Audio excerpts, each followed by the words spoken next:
আমাদের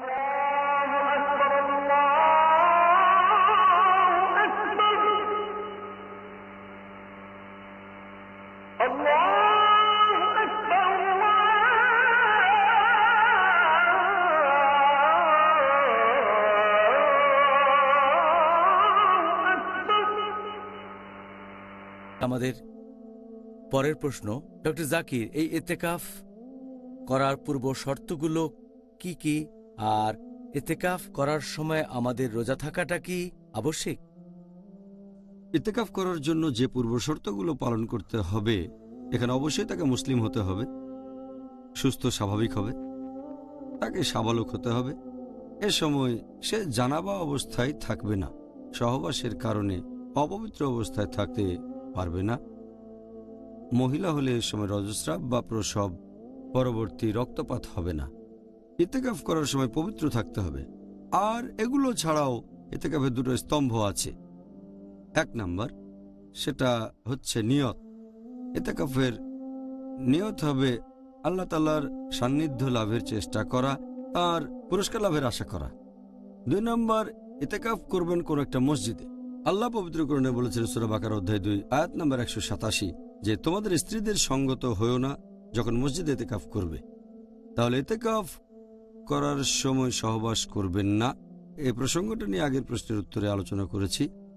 আর ইতিকাফ করবেন কোন মসজিদে, এটা নিয়ে মতভেদ আছে। অনেকে বলেন যে কোনো মসজিদে করা যাবে, তবে বিশেষজ্ঞগণ বলেন যে কোনো মসজিদে করা হবে না, এমন মসজিদ হতে হবে যেখানে জামাতে নামাজ পড়া হয়, আর সেই মসজিদে যেন জুমার নামাজ জামাতে পড়া হয়।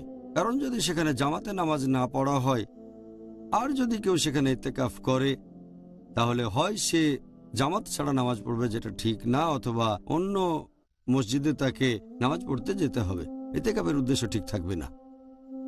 তাই বেশিরভাগ বিশেষজ্ঞ বলেন এমন মসজিদ হবে যেখানে নিয়মিতভাবে জামাতে নামাজ পড়া হয়, আর বিশেষ করে যেন জুমার নামাজ জামাতে পড়া হয়।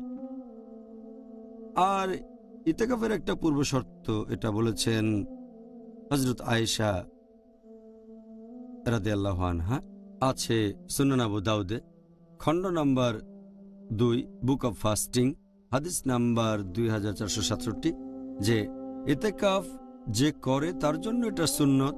সে কোনো রোগী দেখতে যাবে না, কোনো জানাজায় যাবে না, অথবা স্ত্রীকে আলিঙ্গন করবে না, মেলামেশা করবে না, আর মসজিদ ছেড়ে বাইরে যাবে না যদি না বিশেষ কোনো প্রয়োজন হয়। ইতিকাফের সময় রোজা রাখাটা আবশ্যিক কি না, আয়েশা রাদিয়াল্লাহু আনহা বলেছেন একই হাদিসে সুনান আবু দাউদ খণ্ড নাম্বার 2 বুক অব ফাস্টিং হাদিস নাম্বার 2467, হযরত আয়েশা রাদিয়াল্লাহু আনহা বলেছেন রোজা না রাখলে ইতিকাফ হবে না, এটাই বলা হয়েছে। তবে সহিহ বুখারীর একটা হাদিস খণ্ড নম্বর 8 বুক অব ওথস অ্যান্ড ভাউস হাদিস নাম্বার 6697, এটা আগেও বলেছি যে হযরত ওমর রাদিয়াল্লাহু আনহু নবীকে বললেন যে তিনি অজ্ঞতার যুগে ইয়ামাল জাহেলিয়ায় ইসলাম গ্রহণ করার আগে প্রতিজ্ঞা করেছিলেন মসজিদুল হারামে একদিন ইতিকাফ করবেন। নবী বললেন তোমার প্রতিজ্ঞা পূরণ করো, আমরা তো রাতের বেলায় রোজা রাখি না। তাহলে এই হাদিসটার মাধ্যমে আমরা বুঝতে পারছি এ সময় রোজা রাখা আবশ্যিক না, তবে এটা মুস্তাহাব, সুপারিশ করা সুন্নাহ। যদি রমজান ছাড়া অন্য মাসে ইতিকাফ করেন সে সময় রোজা রাখা বাধ্যতামূলক না।